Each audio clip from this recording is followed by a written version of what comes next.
Programme میں ایک بار پھر خوش آمدید۔ کراچی ایئرپورٹ کے قریب ہونے والے خودکش دھماکے میں 2 چینی باشندوں سمیت 3 افراد ہلاک جبکہ 17 زخمی ہوئے ہیں۔ ان میں پولیس اور رینجرز اہلکار بھی شامل ہیں۔ صوبائی وزیر داخلہ ضیاء الحسن لنجار نے میڈیا سے گفتگو میں یہ بتایا کہ اس حملے سے متعلق کوئی پیشگی اطلاع نہیں تھی۔ حملے پر چین کی جانب سے گہرے دکھ کا اظہار کرتے ہوئے پاکستان سے ایمرجنسی پلان نافذ کر کے دھماکے کی جامع تحقیقات کا مطالبہ کیا گیا ہے۔ پاکستانی دفتر خارجہ نے کراچی میں ہونے والے اس دھماکے کو پاک چین دوستی پر حملہ قرار دیتے ہوئے ذمہ داران کو کٹہرے میں لانے کے عزم کا اظہار کیا ہے۔ دفتر خارجہ کے مطابق بزدلانہ حملے میں ملوث مجید بریگیڈ سمیت تمام ذمہ داروں کو انصاف کے کٹہرے میں لایا جائے گا، جبکہ وزیر اعظم شہباز شریف نے بھی جاں بحق اور زخمی ہونے والوں کے اہل خانہ سے دکھ کا اظہار کرتے ہوئے چینی باشندوں کی سیکیورٹی بہتر بنانے کے عزم کا اعادہ کیا ہے۔ یہ حملہ ایک ایسے وقت میں ہوا جب پاکستان میں شنگھائی تعاون تنظیم کا اجلاس ہونے جا رہا ہے۔ 11 سال بعد چینی وزیر اعظم بھی پاکستان آ رہے ہیں۔ پاک چین اقتصادی راہداری کافی حد تک مکمل ہو چکی ہے۔ پاکستانی معیشت بہتر ہو رہی ہے۔ سرمایہ دار پاکستان میں دلچسپی دکھا رہے ہیں۔ ایسے وقت میں یہ حملہ پاک چین دوستی کو نقصان پہنچانے کی کوشش ہے۔ شنگھائی تعاون تنظیم کے سربراہی اجلاس کا پاکستان میں انعقاد انتہائی اہمیت کا حامل ہے۔ سمٹ میں روس، چین، کرغزستان اور بھارت سمیت کئی سربراہان مملکت شرکت کر رہے ہیں۔ چین کے وزیر اعظم کا 11 سال بعد پاکستان کا دورہ اہمیت رکھتا ہے۔ پاکستان کو قریباً $25 ارب کے 25 منصوبوں میں سرمایہ کاری کی ڈیلز مل سکتی ہیں۔ قرضوں کا بوجھ اتر سکتا ہے اور بجلی بھی سستی ہونے کا امکان ہے۔ مگر اب حالات کیا رخ لیں گے، اسی پر گفتگو رہے گی۔ پینل میں ہمارے ساتھ موجود ہیں شہزاد صاحب، زیغم صاحب، نصرت جاوید اور حسن نثار صاحب۔ سوال آپ سبھی کے لیے، کراچی میں چینی وفد کی گاڑی پر خودکش حملہ پاک چین دوستی پر ہے دفتر خارجہ۔ شنگھائی تعاون کے اجلاس میں 1 ہفتہ باقی، حملے کے پاکستان پر کیا اثرات ہو سکتے ہیں؟ شہزاد صاحب۔ عائشہ، ایک تو نصرت جاوید صاحب کا شکریہ، انہوں نے میری نالج میں اضافہ فرمایا۔ میں ایک تجزیہ کار ہوں، رپورٹر تو ہوں نہیں، اس لیے جو انفارمیشن میری ڈومین میں آتی ہے میں اس حساب سے اپنا اندازہ لگاتا ہوں، اور اس نیریٹو بلڈنگ کے جو دور ہے جس میں سے ہم گزرے ہیں اس میں صحیح انفارمیشن کا ہونا بہت لازم ہے۔ تو میں ان کا شکریہ ادا کرتا ہوں کہ انہوں نے مجھے ایڈیشنل انفارمیشن ابھی جو پرووائڈ کیا، اس کی بنیاد پہ میں اپنا تجزیہ بھی انشاءاللہ تبدیل کروں گا۔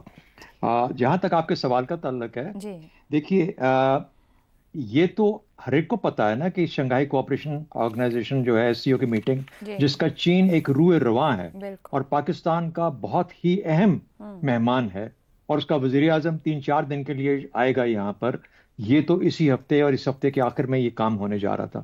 پوری پاکستانی ریاست جانتی ہے، یہ بھی پتا ہے کہ پاکستانی ریاست کا دار و مدار سی پیک کے اوپر اور سی پیک ریلیٹڈ ایکٹیویٹیز کے ساتھ اکانومی کو ایک دفعہ پھر پہیہ تیز کرنے کے لیے بڑا اہم ہے۔ اور یہ بھی پتا ہے کہ چین بہت سینسٹیو ہے کہ اس کے لوگوں کو اس قسم کے جب دہشت گرد حملے ہوتے ہیں تو ان کے اوپر ان کی جانیں جاتی ہیں، ان کی سیکیورٹی کے اوپر۔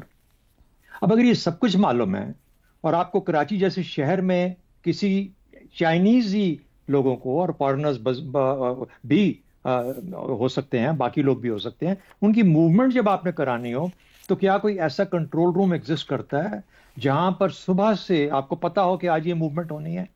تو مجھے انٹیلیجنس کی انپٹ بھی آ رہی ہو، مجھے اس وقت کے جو روٹ کی انپٹ ہے وہ بھی آ رہی ہو، مجھے وہاں ڈیسیجن میکر بھی ایک ایسا کنٹرول روم میں بیٹھا ہو جو مجھے یہ گائیڈ کر رہا ہو، اس ٹیم کو جس نے اس کو اسکارٹ کر کے لے کے جانا ہے کہ اچھا کس وقت کہاں پہ کیا مشکل آ سکتی ہے، کس نے رستہ کس طریقے سے ان کے لیے کلیئر کیا یا نہیں کیا۔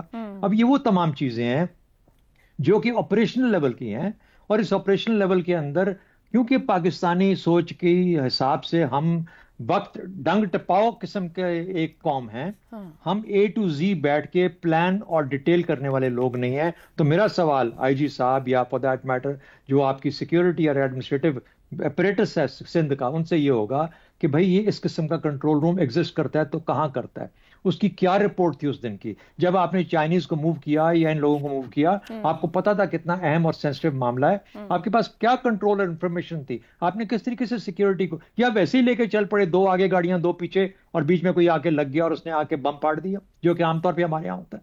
بدقسمتی ہے ہماری، پچھلے دنوں ایک یہاں پہ سوات کی طرف ایک امبیسڈرز کا گروپ گیا جس کو اسی طریقے سے نشانہ بنانے کی کوشش کی گئی، اس میں نقصان ہوا۔ بالکل۔ تو ہم کب تک ہم پچھلے 40 سال سے اس کھیل میں کھیل رہے ہیں اور ہم ابھی تک اپنے سبق نہیں سیکھ سکے. ہر دفعہ ایک نئی پود آتی ہے, اس نئی پود کو نئے طریقے سے سکھانا پڑتا ہے.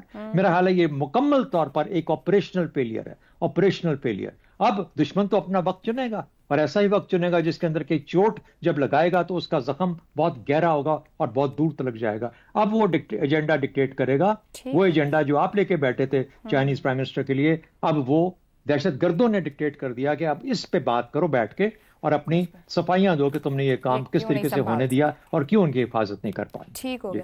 حسن نثار صاحب, شنگھائی تعاون تنظیم کا اجلاس ہونے جا رہا ہے اور پاکستان بڑے اس کے لیے تیار اور سب چیزوں میں مصروف ہے, مگر ایسے واقعے کا ہونا جیسے شہزاد صاحب اس کو آپریشنل فیلئر کہہ رہے ہیں, ہمیں کیا سیکھنے کی ضرورت ہے؟ ہم اس میں سے نکل نہیں پا رہے, ہمارے کوئی ایک سیٹ SOPs نہیں بن پا رہے کہ ہم سنبھل پائیں اور ان سے باہر آ پائیں. غیر ذمہ دارانہ جو ہے, جو شہزاد صاحب جو بات کر رہے تھے وہ تو ظاہر ہے صاف ہیں. آپ کو پتہ ہے ایک بیک گراؤنڈ ہے, کوئی پہلی بار نہیں ہو رہا, کئی بار یہ مختلف جگہ پہ معاملہ ہو چکا ہے.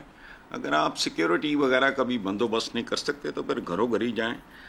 رہ گئے اثرات تو چونکہ وہ بھی جانتے ہیں, ان کے بھی سٹیکس ہیں اور بہت خوفناک سٹیکس ہیں. اثرات وغیرہ کیا ہونے ہیں, احتیاط کا لیول مزید بڑھنا چاہیے. بڑھائیں گے نہیں, آئی ڈونٹ نو, کیونکہ ایسا ہونا پر دیکھو عائشہ, یہ ایک لمبی کہانی ہے. کوئی پہلی بار, دوسری بار, تیسری بار تو نہیں ہو رہا, خاص طور پہ چائنیز کو ٹارگٹ جو کیا جاتا ہے. لیکن یہ غیر ذمہ دارانہ رویے, ہر جگہ فیک قسم کی باتیں, جتنے حادثات پہلے ہو چکے ہیں ان کے بعد یہ حادثہ ایک انتہائی غیر ذمہ دارانہ رویے کو انڈیکیٹ کرتا ہے, جس کو بہت پولائٹلی شہزاد صاحب نے بیان کیا ہے. اس وقت میں آپ کو بتاؤں ایک جملے میں, میرے نزدیک پاکستان میں ہر قسم کی آگ کو پیٹرول سے بجھانے کی کوشش کی جا رہی ہے اور یہ نہیں ہونا ظاہر ہے. ٹھیک ہو گیا جی, ایک بریک. یہ رہے ٹھیک, پیٹی اناؤں کا کھیل ہے, غیر ذمہ دارانہ رویوں کی طرف اشارہ. جاوید صاحب, جس طرح کا حملہ ہوا, اس سے پہلے بھی بشام میں چائنیز پر پھر 22, 21 اور 18 کی بات کریں, پھر سوسائڈل کا بھی ایک ٹرینڈ ہمیں نظر آ رہا ہے. یہاں پر بات ہوئی آپریشنل فیلئر کی بھی اور غیر ذمہ داری کی بھی. آپ کے خیال میں کیا ان کو روکنا ممکن ہے اور کس طرح کے اثرات ہو سکتے ہیں؟ دیکھیے, میں یعنی کہ شہزاد صاحب نے اس کے بارے میں بہت مفصل بات کر دی ہے اور میرا خیال ہے کہ پرائمریلی ہمیں ادھر ادھر گھومنے کی بجائے let's look into devil's eye. Basically یہ سیکیورٹی بریچ ہے کہ بات یہ ہے کہ ایک دہشت گرد تنظیم کو یہ پتہ ہے کہ اتنے بجے یہاں سے چائنیز نے روانہ ہونا ہے, تو کیا ہم تو اس کا مطلب ہے کہ we should have been one step ahead نا جی, کہ فرض کریں کہ آپ کو یہ پتہ ہے کہ یہاں پر چائنیز جو ہیں ان کی جان کو خطرہ ہے, تو آپ ان کے کم از کم روٹین کو ہی بدل لیں جی. ہم 2 ٹکے کے رپورٹر ہیں, بعض اوقات ہمیں اپنی کسی خبر کی وجہ سے کوئی مشکلات کا سامنا کرنا ہو تو ہمیں پہلا سبق یہی بتاتے ہیں کہ جی اپنا روٹین بدل لیں سر. تو میرا خیال ہے کہ جس کو مفصل انداز میں شہزاد صاحب نے بتا دیا, میں صرف ایک بات ایڈ کرنا چاہتا ہوں. آپ کا جو سوال ہے اور ہم جو آپس میں جو گفتگو کر رہے ہیں ابھی تک اس موضوع پر, اس میں فوکس جو ہے وہ یہ ہے باس کہ یہ ایک اور حملہ ہے پاک چین دوستی کو نقصان پہنچانے کا, ایک اور حملہ ہے سی پیک کو ناکام کرنے کا. میں یہ کہتا ہوں کہ ابھی جو آج کا حملہ ہے اس کا جو سکوپ ہے وہ ذرا وائڈن ہو گیا ہے. دس از اے کلیئر کٹ حملہ جس کا ڈیزائن ہے کہ پاکستان میں SCO کا اجلاس نہ ہو پائے. اس کا اسپیکٹرم بڑھ گیا ہے بھیا. اس میں یہ ہے کہ روس کا وزیر اعظم بھی یہاں نہ آئے. اس کا یہ بھی مقصد ہے کہ بھارت کے وزیر اعظم جو کہہ چکے ہیں, اور ساتھ میں انہوں نے کیویٹ لگایا ہوا تھا کہ پرووائڈڈ انٹرنل سچویشن. سب سے اہم بات, ویسے ہم بہت زیادہ ایران کے اور غزہ کے اور لبنان کے غم میں مبتلا ہیں, اس کانفرنس میں ایران کے وزیر خارجہ کی آمد بھی متوقع ہے.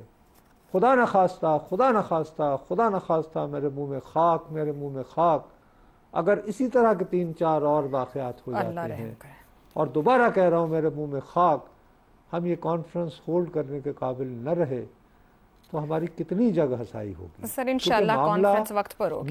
محض پاک چائنا تعلقات تک محدود نہیں ہے. تو میرا اپنا یہ خیال ہے جیسے شہزاد صاحب نے کہا ہے first things first, first of all کسی نہ کسی کو ذمہ دار ٹھہرایا جائے کہ کل کا جو واقعہ ہوا ہے اس کا سیکورٹی لیپس کا کوئی تو ذمہ دار ہوگا. بھائی کوئی ایک شخص، کوئی ایک دو، ہمیں ان کے نام نہ بتائیں لیکن یہ کہیں کہ کچھ ہم نے بھی اپنے گھر کے اندر ایک دو بندوں کو ذمہ دار ٹھہراتے ہوئے کچھ یعنی کونے دائیں بائیں لگا کے اور کوئی سزا دینے کی کوشش کی ہے. باقی جو بھی کرنا ہے ظاہر ہے ایسی چیزیں جو ہیں وہ پبلک پلیٹ فارم پہ نہیں کی جا سکتی. اور ویسے بھی میں اور آپ جیسے لوگ جو ہیں ہم سیکیورٹی ایکسپرٹ نہیں ہیں، ہم صرف ان کے اثرات کو ہی زیر بحث لا سکتے ہیں. زیغم صاحب کہ کون ہے پیچھے، کس کو تکلیف ہو سکتی ہے ایس سی او ہونے سے، یہ سب جانتے ہیں. اس وقت جو ہو چکا ہے یہاں سے آگے بڑھنا اور ایس سی او کا سکسیسفلی ہونا یہ بڑا اہم ہے. کس طریقے سے چیزیں آگے بڑھنی ضروری ہیں؟ دیکھیں ابھی تو بہت کم وقت ہے اور اس وقت تو ٹوٹل جو فوکس ہے وہ سیکیورٹی پہ کرنا ہوگا کہ کس طریقے سے آپ مہمانوں کو محفوظ بنا سکتے ہیں اور کس طریقے سے مزید ایسے واقعات کو ہونے سے روک سکتے ہیں. یہ تو ہے شارٹ ٹرم. لیکن ایس سی او کا اجلاس کوئی پہلا اجلاس نہیں ہے، کوئی آخری اجلاس نہیں ہے. اس کے بعد بھی ہم نے دنیا سے تعلق رکھنا ہے، اس کے بعد بھی فارن ڈگنیٹریز نے آنا ہے. اور صرف ہم نے یہ نہیں دیکھنا کہ غیر ملکی سربراہ جو کئی سال بعد آتے ہیں ان کا آنا اہم ہے. اس سے بھی زیادہ اہم یہ ہے کہ ہر روز جو کوئی بزنس مین باہر سے آتا ہے، ہزاروں چائنیز جو یہاں کاروبار کے لیے آتے ہیں، جن کے کاروبار موجود ہیں، جنہوں نے انویسٹ کیا ہے، جو انفراسٹرکچر بنانے کے لیے آتے ہیں، جو پاکستان کی ترقی کے لیے آتے ہیں، اور دنیا بھر سے وہ انویسٹر جو آ سکتے ہیں پوٹینشلی، جو بہت اہم کردار ادا کر سکتے ہیں ہماری ترقی میں، ان کے لیے کیسے ہم پاکستان کو ایک ایسی جگہ بنائیں جہاں پہ وہ محفوظ ہو، جہاں پہ ہر غیر ملکی محفوظ ہو اور جہاں پہ ہر پاکستانی بھی محفوظ ہو. اب ہماری فالٹ لائنز پہ جس طرح دشمن کھیلنے لگ گئے ہیں، ہماری مذہب کی فالٹ لائن پر بھی اور ہماری جو دوسری شناختیں ہیں، ایتھنیسٹی جو ہماری علاقائی شناختیں ہیں، اس کی فالٹ لائن پہ بھی جس طرح دشمن نے کھیلنا شروع کر دیا ہے، کتنی خطرناک بات ہے. اور اس سے بھی بڑی خطرناک بات کیا ہے کہ کیسے ان دونوں کا گٹھ جوڑ ہو رہا ہے، کیسے ایسی سپیسز بن گئی ہیں جہاں پہ مذہبی انتہا پسندی اور یہ علاقائی شدت پسندی، علیحدگی پسندی وہ اکٹھے ہو رہے ہیں اور ایک دوسرے سے سیکھ رہے ہیں.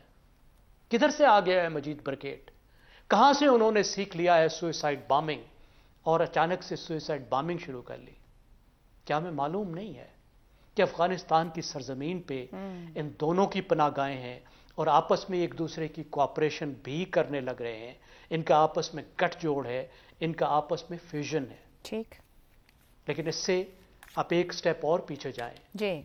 یہ کیسے ممکن ہوا کہ پڑھے لکھے نوجوان ان کا شکار بن رہے ہیں، ان کے ہتھے چڑھ رہے ہیں، ان کے نیریٹو میں اتنی کشش کیسے آ گئی؟ ہم نے ان کے نیریٹو سے نمٹنے کے لیے کیا کیا ہے؟ صرف بندوق تو حل نہیں ہے نا، بالکل. سیکیورٹی تو بہت امپورٹنٹ ہے. بے شک. سیویلین گورنمنٹ کدھر ہے؟ اپنا کردار ان مسائل کو حل کرنے کے لیے کیا کر رہے ہیں جن کی وجہ سے یہ اس قابل ہو جاتے ہیں کہ اپنا دھندا چلائیں. بالکل ٹھیک. اور اپنا نیریٹو چلائیں. درست ہو گیا. ان کے نیریٹو سے ڈیل کرنے کے لیے ہماری کیا صلاحیت ہے؟ صوبائی حکومتوں اور وفاقی حکومت کے کردار. جی.